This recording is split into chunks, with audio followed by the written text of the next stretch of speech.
예전에 KBS에서 방영되었던 사극 드라마 혹시 징비록이라고 아시나요?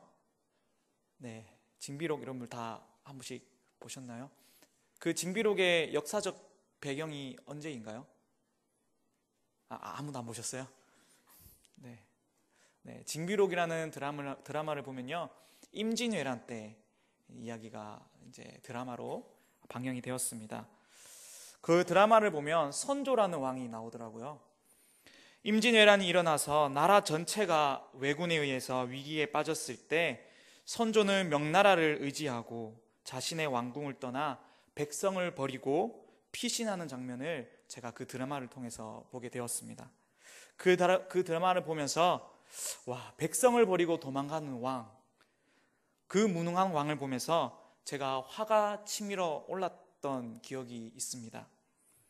그리고 그 도피 중간중간에 그 왕이 피신하는 곳곳마다 왕이 거처하는 곳이 왕궁이 되어서 국사를 논하던 모습을 저 TV를 보면서 보았는데요.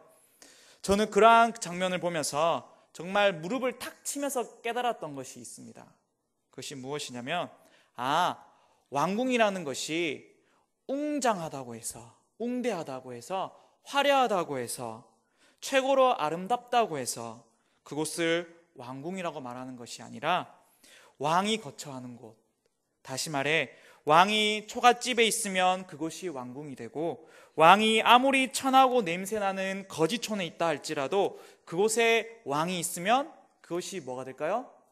왕궁이 되는구나 라는 것을 저는 탁 깨닫게 되었습니다. 즉, 왕궁은 장소라는 의미보다는, 건축물이라는 의미보다는 왕이 있는 곳, 왕이 거처하는 곳, 왕이 대체 어디에 거처하느냐에 따라 그곳이 진정한 왕궁이 된다는 것입니다. 이와 마찬가지로 신성하고 거룩하신 하나님께서 그곳이 어디라고 할지라도 하나님이 거처하시고 하나님이 임재하시는 곳이 성전인 줄 믿습니다. 하나님이 이 성전에, 이 건물에 거하시면 이곳이 성전이 되는 것이고, 영이신 하나님께서 우리 몸과 마음에 임재하시면, 우리의 심령 가운데 임재하시면 우리 자신이 성전되는 줄 믿습니다. 하지만 옛날 사람들, 그러니까 유대인들, 그리고 현재 유대인들까지도 하나님께서는 성전이라는 특정한 장소에만 거하는 분이라고 생각하였습니다. 그래서 유대인들은 예루살렘에 있었던 성전을 하나님의 집이라고 불렀을 뿐만 아니라 하나님께서 그곳에 계신다고 믿었기에 유대인들은 과거에도 지금에도 성전이라는 곳을 무척이나 소중하게 다뤘고 신성하게 생각한다고 합니다. 그래서 현재도 유대인들은 무너진 예루살렘 성전의 잔해인 이스라엘에 가면 통곡의 벽이라는 곳이 있거든요. 통곡의 벽 앞에서 구약의 메시아를 아직도 기다리며 그 찬란했던 예루살렘의 재건을 소망하는 모습을 지금도 우리가 볼 수 있는 것입니다. 마가복음 13장에 보면요, 예루살렘 성전에 예수님과 제자들이 나눈 대화 내용이 기록되어져 있습니다.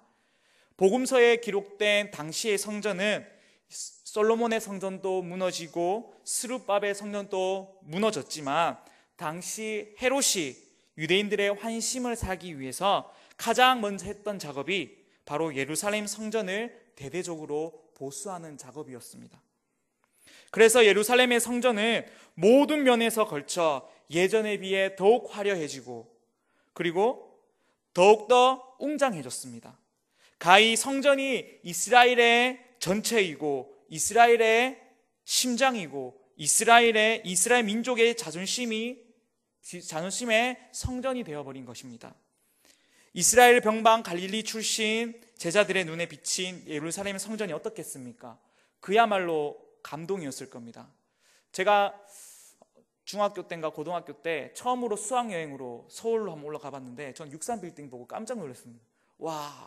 제가 고향이 포항인데 포항에는 이렇게 큰 건물이 없거든요. 그래서 이렇게 큰 건물도 있구나. 정말 입이 떡 벌어지도록 하늘을 쳐다봤던 그런 기억이 있는데, 당시에 이 변방의 그 갈릴리 사람 예수님의 제자들도 아마 예루살렘 성전을 보고 입이 떡 벌어졌을 겁니다. 그리고 이렇게 얘기를 하죠. 예수님을 향해 감탄사를 터뜨립니다. 선생님 보십시오. 얼마나 굉장한 돌입니까? 얼마나 굉장한 건물입니까? 예수님께 감탄사를 터뜨립니다. 이에 예수님께서 차분한 어조로 말씀하십니다. 너는 이 큰 건물을 보고 있느냐? 여기에 돌 하나도 돌 위에 남지 않고 다 무너질 것이다. 아니 여러분, 하나님이 곧 예수님 아니십니까? 예수님이 곧 하나님 아니십니까? 당시에 하나님이 집이라고 그렇게 멋있고 화려한 성전을 만들었다면, 야, 너가 정말 내 집을 이렇게 잘 만들었구나, 야, 너희들 대단하다, 이렇게 칭찬해 줄 만도 한데, 예수님께서는 그러지 않으셨다는 것입니다. 예수님께서는 그 웅대하고 화려한 성전을 조금 더 기뻐하시지 않으셨다는 것입니다. 오히려 성전이 초토화될 것이라고 예언하셨습니다. 실제로 40년이 지난 후에 로마 제국에 의해 그 웅장하고 화려하였던 예루살렘 성전이 예수님의 말씀대로 철저하게 초토화되어 버렸습니다. 소위 통곡의 벽이라고 이름으로 아직까지 남아있는 그 돌벽은 예루살렘 성전 건물 일부가 아닙니다. 여러분 알고 계셨나요? 그것은, 통곡의 벽은 단지 성전 마당 아래쪽에 서쪽 축대 한 부분이 바로 우리가 지금 보고 있는 통곡의 벽인 것이죠. 성전과는 무관한 곳인 것입니다.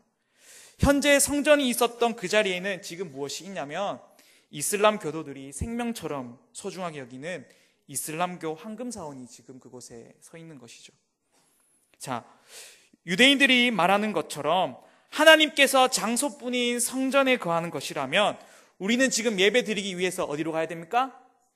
예루살렘 가야 되는 것이죠. 지금 통곡의 벽 붙잡고 우리 예배를 드려야 되는 것입니다. 아니면 우리가 성전 터가 있는 황금사원이라도 붙잡고 우리가 하나님께 예배 드려야 되는 것이 맞다는 것이죠. 하지만 예수님께서는 그러한 눈에 보이는 건물, 그 화려한 성전을 보시고 기뻐하시지 않으셨다는 것입니다. 그렇다면 하나님께서는 어디에 임재하시기를 원하시고 예배 받기를 원하실까요? 우리는 솔로몬의 성전을 지은 까닭을 확실히 알아야 될 필요가 있습니다.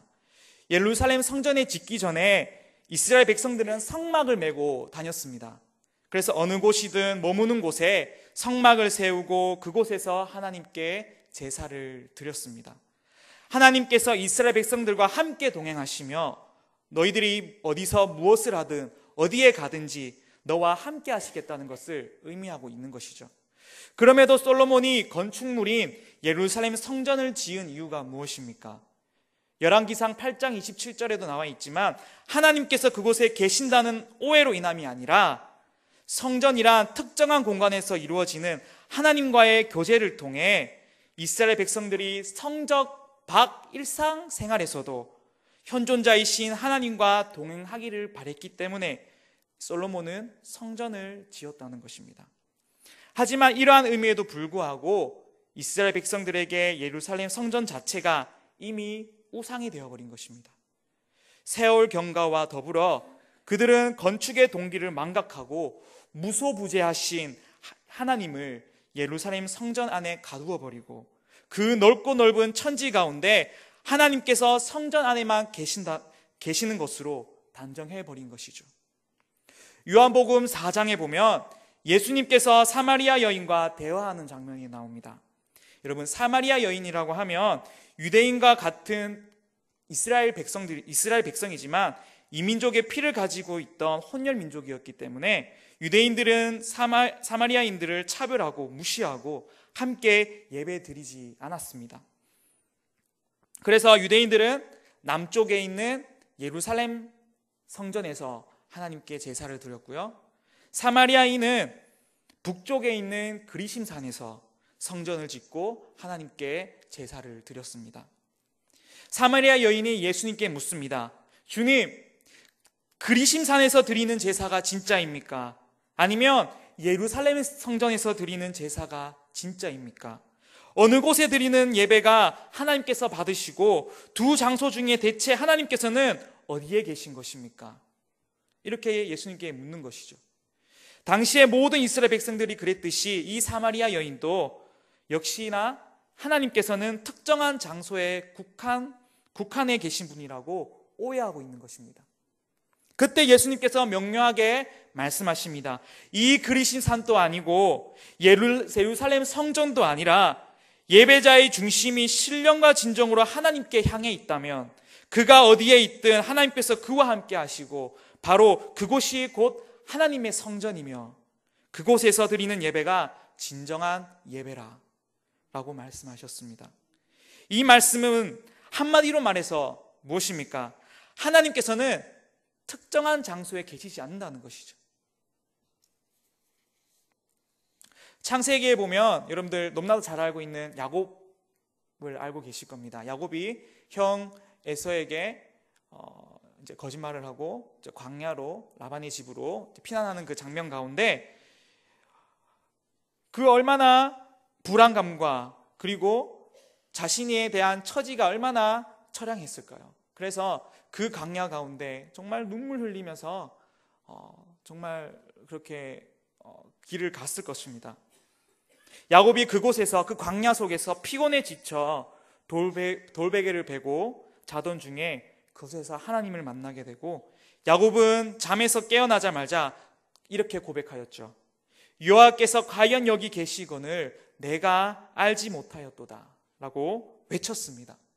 야곱은 하나님께서 그 허헐 벌판에 자신과 함께 하심을 깨닫자 그는 자신이 처해 있는 그 광야를 가리켜 이곳이 하나님의 전이구나, 이곳이 하늘의 문이구나, 이곳이 베델이구나 라고 고백을 하였죠. 베델이라는 의미가 무엇입니까? 하나님의 집이라는 것이죠.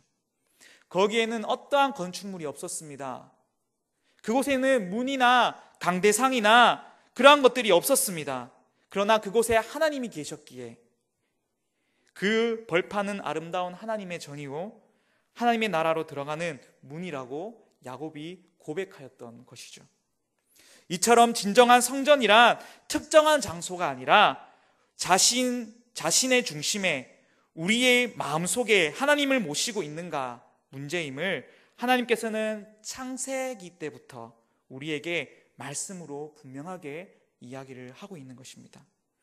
이 사실을 바르게 깨달은 사도 바울은 오늘 본문의 말씀처럼 이렇게 고백하고 있는 것이죠. 너희가 하나님의 성전인 것과 하나님의 성령이 너희 안에 거하는 것을 알지 못하느뇨.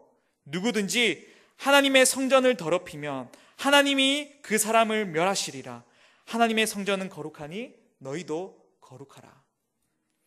이 말씀은 참된 성전이란 이러한 건축물이 아니라 하나님을 믿는 사람이 바로 성전이라는 것을 우리에게 이야기를 하고 있는 것이죠. 우리가 그리스도인이 된다는 것, 그것은 우리가 움직이는 성전이 된다는 것인 줄 믿습니다. 물론 예배를 드리고 교제를 하기 위해서는 기능적인 초소가 필요합니다. 그러나 그것은 단지 예배당일 뿐입니다. 하나님의 성전은 더 이상 건물이 아니라 바로 우리 자신임을 깨닫는 저와 여러분이 되길 다시 한번 소망합니다. 유럽에는 하늘에 찌를 듯한 교회들이 즐비하게 세워져 있습니다. 이러한 교회들은 저도 유럽은 안 가봤지만 유럽의 영상을 보면 정말 화려하고 멋진 건물들이 넘쳐나요. 그러나 그 교회는 현재 어떻습니까? 텅텅 비고 있습니다. 그 이유가 무엇이겠습니까? 지난 세월 동안에 우리 기독교인이 유대인처럼 하나님을 건물 안에 가두어 버리고 벽돌로 화려한 교회만 짓는데 혈안이 되었을 뿐 성전되는 사람을 일구는 일에는 우리가 소홀하였기 때문입니다. 그래서 그 결과 웅장한 건축물들은 도처의 위용을 뽐내고 있지만 정작 그 속에 있어야 될 성전된 사람들은 실종되어 버리고 있는 것이죠. 우리 지자교회 성도님들은 어떠한 성전입니까? 이 예배당이 막연하게 하나님이 계실 거야 라고 생각하고 교회에 나오는 그러한 신앙생활을 하고 있는 우리의 모습이 아닙니까? 이러한 신앙생활은 우리가 유대인들과 별반 다르지 않다는 것을 이야기를 합니다. 하나님을 오해하는 것입니다. 하나님께서는 한 곳에만 있으신 분이 아닙니다. 과거에도 미래에도 현재에도 우리가 기쁠 때나 즐거울 때나 괴로울 때나 우리와 함께 하시는 줄 믿습니다. 그런 우리가 하나님을 내 심령으로 영접할 때 우리는 하나같이 하나님이 거하시는 소중한 성전이 되는 줄 믿습니다. 여러분, 우리는 예수님을 믿는 그 순간부터 하나님께서는 우리를 처소로 삼으셨습니다. 그리고 하나님께서는 거룩하신 분이시기 때문에 우리들 보고도 거룩하라 라고 말씀하셨습니다. 그렇기에 우리는 지금 이 순간부터 나 자신이 하나님의 성전임을 깨닫고 우리의 심령을 세상과 구별해야 될 줄 믿습니다. 깨끗하게 해야 될 줄 믿습니다. 거룩한 성전을 일구어 나가야 될 줄 믿습니다. 우리는 그러한 모습으로 우리가 몸된 성전을 만들어야 될 줄 믿습니다. 우리가 하나님께서 임재하시는 또한 움직이는 성전이 되기 위해서는 반드시 갖춰야 될 4가지의 조건이 있습니다. 하나님께서 임재하셨던 성막과 예루살렘 성전에서도 반드시 이 조건 아래에서만 하나님께서 그 성전에 임재하셨습니다. 첫 번째는 뭐가 있어야 되냐면 법궤입니다. 뭐라고요? 법궤. 두 번째는 무엇이 있어야 되냐면 금촛대입니다. 뭐라고요? 세 번째는 무엇이 있어야 되냐면 분향단입니다. 뭐라고요? 마지막으로 갖춰야 될 것이 진설병입니다. 이 4가지 중에 한 가지라도 결여되면 그 외형과는 상관없이 하나님께서는 인정하시지 않으시는 성소가 되었다는 것입니다. 우리 각자가 움직이는 성전이 된다는 것은 우리 속에 바로 이 4가지를 구비해야 되는 것을 뜻합니다. 우리 속에 법궤, 금촛대, 분향단, 진설병이 없다면 이 또한 우리는 거룩한 하나님의 성전이 될 수 없다는 것을 의미합니다. 첫 번째로 이 법궤는 무엇이냐면 바로 하나님의 말씀인 줄 믿습니다. 하나님께서 태초의 말씀으로 천지를 창조하셨습니다. 그리고 요한복음 1장 1절의 말씀을 보면요, 말씀은 곧 하나님이시다 라고 기록되어져 있습니다. 하나님께서는 말씀의 그 자체이시고 말씀이 곧 하나님이심을 의미합니다. 내가 움직이는 성전이 되기 위해서는 내 심령이 하나님의 말씀으로 채워져야 된다는 것이죠. 하나님의 말씀 체험 없이는 우리 자신이 성전되는 길이란 결코 없는 일입니다. 그 이유는 성전의 주인이신 하나님께서 곧 말씀이시기 때문입니다. 그러므로 하나님의 말씀으로 내 심령을 채운다는 것은 하나님을 내 생의 주인으로 모신다는 것을 의미할 것입니다. 여러분들, 몽골에 가면요, 라마 불교 사원이 있습니다. 그곳에는 유명한 물건이 하나가 있는데 그것은 그 라마 불교 사원 대웅전에 있는 만차라고 하는 금속 원통이 하나 있습니다. 많습니다. 누구든지 그 통을 손으로 한번 돌리기만 하면 그 속에 들어있는 라마교 경전을 한번 읽은 것과 그에 상응하는 만큼 당사자의 업보가 감해진다는 것입니다. 예를 들어서 제가 쉽게 얘기를 하면 우리가 성전이 있는데 그 성전 안에 이제 원통이 세워져 있고 그 안에 창세기, 출애굽기, 레위기, 민수기, 신명기 금속 원통이 66개가 있는 겁니다. 우리는 그 성전을 돌면서 그 창세기 원통을 돌리면, 한 바퀴를 돌리면 우리가 성경을 창세기를 한번 읽은 거예요. 우리가 쭉 성전 한 바퀴 돌면서 66개의 원통을 돌리면 어떻게 되는 거죠? 성경을 일독한 거예요. 와, 이런 있었으면 좋겠어요, 여러분. 네, 그게 바로 유명한 마니차라고 하는 것입니다. 라마 불교 신자들은 사원을 찾을 때마다 그 대웅전을 돌면서 많은 차를 돌립니다. 열심히 있는 신자는 대웅전을 수십 바퀴 돌면서 많은 차를 돌린 후에 나는 오늘 경전을 수십 독을 했노라 자랑하며 사원을 떠납니다. 하지만 그 많은 차를 수십 번 돌렸다고 한들 그 경전이 내 마음에 임하지 않는다면 그 경전의 내용은 우리가 전혀 알지 못한 채 단지 자기 만족만 있을 뿐입니다. 우리가 하나님의 성전이라 말하기 위해서는 우리 속에 하나님의 말씀인 법궤가 있어야 됩니다. 그렇지만 우리는 교회에 와서 예배를 드리기는 하는데 내 속에 성경에 기록된 하나님의 말씀이 있지 않고 또 목사님께서 하나님의 말씀을 선포하는데 그 말씀을 내 가슴에 새겨 듣지 않는다면 우리가 만인차를 돌리는 그 라마 불교 신자들과 무엇이 다르겠습니까? 마냥 자기 만족만 느끼며 오늘 내가 교회를 출석했노라 그냥 자기 만족만 누리며 돌아가는 그런 깡통 그리스도인밖에 되지 않겠습니까? 그러한 하나님의 말씀인 법궤가 없는 성전은 성전이 될 수 없습니다. 그렇기에 우리 각자의 심령에 말씀으로 채워지지 않고서는 움직이는 성전이 될 수도 없고 참된 그리스도인이 될 수 없다는 것입니다. 우리 지자교회 성도님들은 마음속에 법궤, 하나님의 말씀이 가득 채워지길 진심으로 소망합니다. 두 번째로 우리가 갖춰야 될 것은 금촛대입니다. 금촛대 역시도 옛날 성막은 물론이고 예루살렘 붙바지 성전 속에서도 금촛대가 있었습니다. 금촛대의 의미는 무엇이냐면 세상의 어둠을 물리치는 빛 대신 하나님을 상징합니다. 따라서 금촛대는 항상 불을 밝혀야 됩니다. 꺼지면 안 되는 불인 것이죠. 한마디로 성령님의 조명이라고 말할 수 있습니다. 앞에서 말한 하나님의 말씀과 성령님의 조명은 불가분의 관계입니다. 성령님의 조명을 통해서만 하나님의 말씀의 깊이와 넓이와 그리고 참된 의미를 바르게 알 수 있기 때문이죠. 그렇기에 거룩한 성전이 되기 위해서는 항상 성령님의 조명 아래 있지 않으면 안 된다는 것입니다. 이것을 제가 쉬운 용어로 얘기하자면 우리 그리스도인은 우리 몸된 성전인 움직이는 성전인 우리는 항상 성령에 충만한 삶을 살아가야 되는 줄 믿습니다.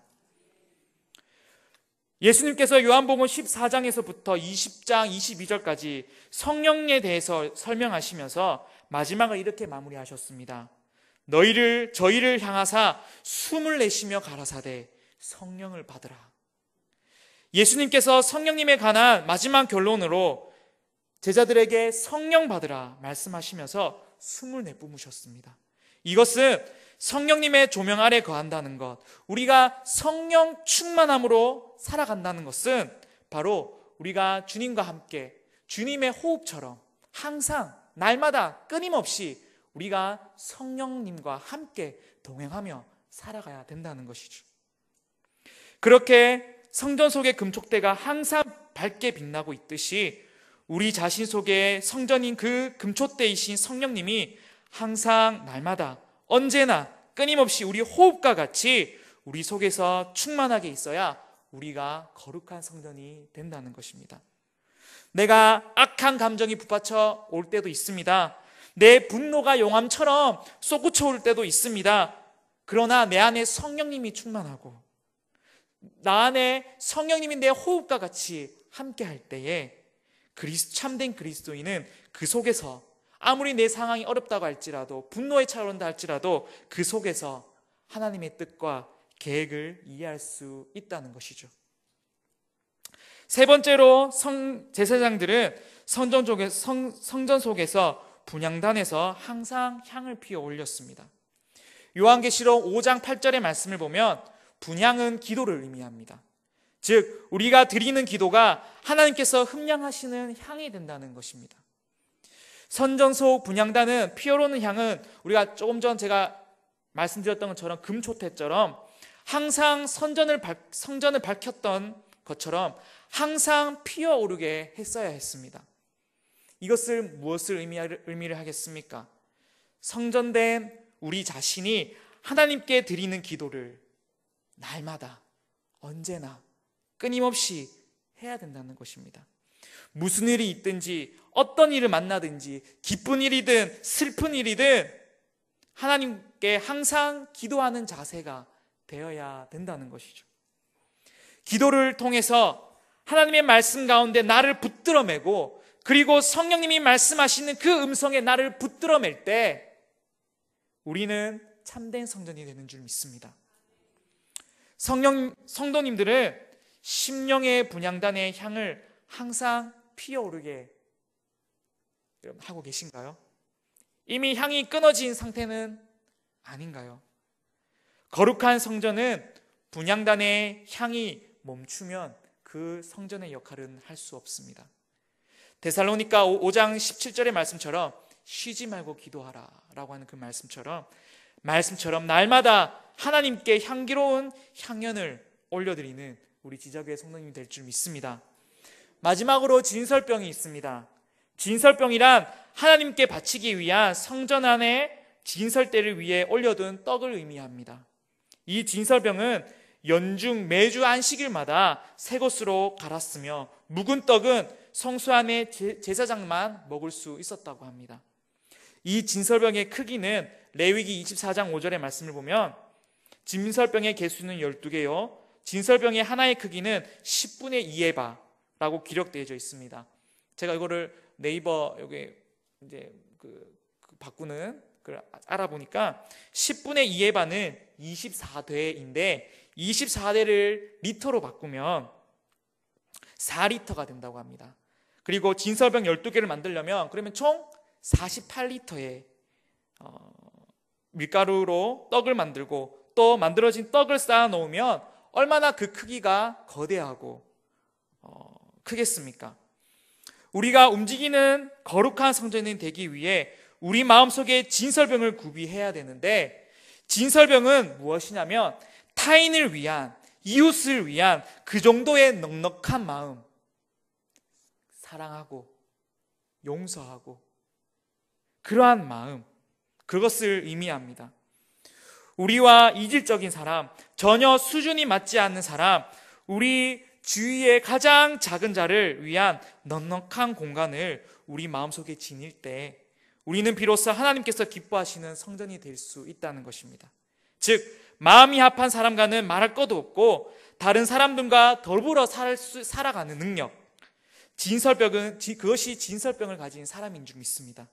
이러한 능력을 우리는 사랑이라고 이야기를 합니다. 말씀을 맺고자 합니다. 하나님께서는 우리에게 거룩한 성전이 되라고 말씀하셨습니다. 거룩한 성전이 되라. 이 말씀의 의미는 제가 위에서 언급했듯이 법궤와 금촛대와 분향단과 진설병이 이 네 가지를 마음속에 갖추기 위해 내 자신을 그리스도 안에서 꾸준히 훈련시켜 가는 것을 의미합니다. 우리 각자가 하나님의 온전한 몸된 성전이 되었을 때 우리가 어디에 있든 어떤 모습이 있든 간에 하나님께서 우리와 함께 하시고 수많은 사람들을 빛으로 불러내는 참된 그리스도인이 될 줄 믿습니다. 움직이는 성전이 된다는 것은 축복의 통로가 된다는 것을 의미하기 때문입니다. 사랑하는 지자교회 성도님들은 모두 다가 하나님 말씀 안에 거하고 성령의 충만함으로 날마다 기도하고 하나님과 이웃을 진정으로 사랑함으로 하나님께서 찾으시고 하나님께서 임재하시는 움직이는 거룩한 성전, 세상의 축복과 통로가 되길 진심으로 소망합니다. 우리 다 함께 기도하시겠습니다.